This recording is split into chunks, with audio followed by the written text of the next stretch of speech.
Bonjour YouTube, et bienvenue dans cette vidéo qui va vous illustrer les règles en vigueur dans nos parties. Cette vidéo comporte 3 chapitres, les tirs et la sécurité, le fair play, les règles de touche.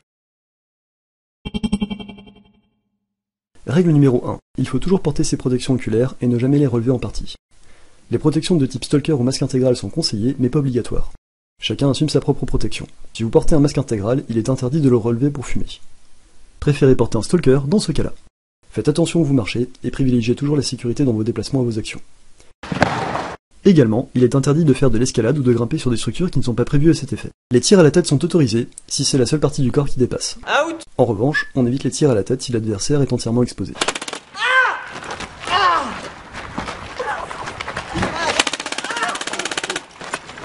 En fonction des répliques, les puissances et distances d'engagement varient. Les répliques de type sniper, mécanisme à verrou, permettent des engagements à 20 mètres et plus. Les répliques de type soutien, limitées à 350 fps, sont les seules autorisées à tirer en rafale.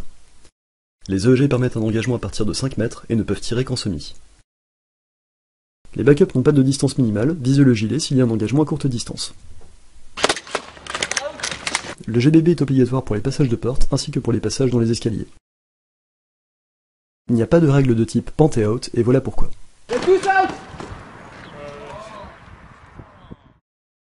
Le tir à la libanaise est interdit. Un joueur doit toujours s'exposer lorsqu'il utilise sa réplique, en épaulant s'il a une réplique longue, ou en visant s'il a une réplique de poing. Il est également inacceptable de tirer dans des trous plus petits qu'un visage. On assume que tout le monde est fair play. Si vous pensez avoir touché l'adversaire mais qu'il ne se déclare pas, tirez une deuxième bille. En cas de doute persistant, faites appel à un orga. Ne réglez pas les problèmes vous-même. Pas d'insultes, pas de gestes déplacés, pas de teabagging. Tout manquement de respect envers les joueurs et les organisateurs se soldera par un avertissement, voire l'exclusion du joueur fautif. En cas de doute, il n'y a pas de doute. Si le joueur est touché, il crie out et sort son foulard rouge. Il ne peut pas communiquer, à part pour appeler à l'aide. Un joueur touché ne doit pas communiquer par radio et ne doit pas indiquer la position des adversaires. Un joueur touché reste immobile sur place, mais peut légèrement se décaler s'il est dans la ligne de tir. En revanche, il est interdit d'utiliser les blessés comme bouclier humain, qu'ils soient dans un camp ou dans un autre. Le joueur touché compte 30 secondes à voix haute. Pendant ces 30 secondes, il peut se faire soigner par un médecin qui lui noue le brassard autour du bras ou de la jambe. Le joueur qui a été soigné crie en jeu lorsque le soin est terminé. Si le joueur n'a pas été soigné, il repart à son camp ou à un plot de respawn. Si un joueur adverse arrive au contact pendant les 30 secondes, il peut le capturer. Le joueur capturé doit alors retourner à son camp de base, sans avoir la possibilité de respawner sur un plot. Les plots de respawn sont matérialisés par des plots aussi appelés cônes de Lubac. Il y a 2 drapeaux, un par camp. Si le drapeau de votre camp est sur le plot, vous pouvez respawner. Retour en jeu. Si ce n'est pas votre drapeau, vous devez alors trouver un autre plot ou retourner à votre camp. Il n'est pas possible de respawner si le plot est à portée de tir de l'adversaire. Sinon, on se retrouve dans la situation suivante. Out. En jeu. Out. En jeu. Si le joueur est touché à la réplique est out. Le joueur peut alors prendre son backup et continuer. Si le joueur n'a pas de backup, il est out. Out. En revanche, un joueur ne peut pas demander un backup à un autre joueur après que sa réplique a été touchée. Pour réparer la réplique, il suffit de se rendre au camp ou sur un plot qui porte le drapeau de l'équipe.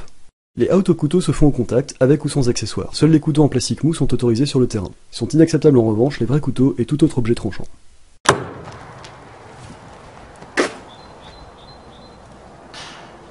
Un joueur touché au couteau n'a pas le droit de crier out, il met son foulard rouge silencieusement. Un joueur touché au couteau doit rester silencieux et ne pas trahir la position de l'adversaire en criant out. Seules les grenades airsoft sont acceptées. Les grenades artisanales sont interdites.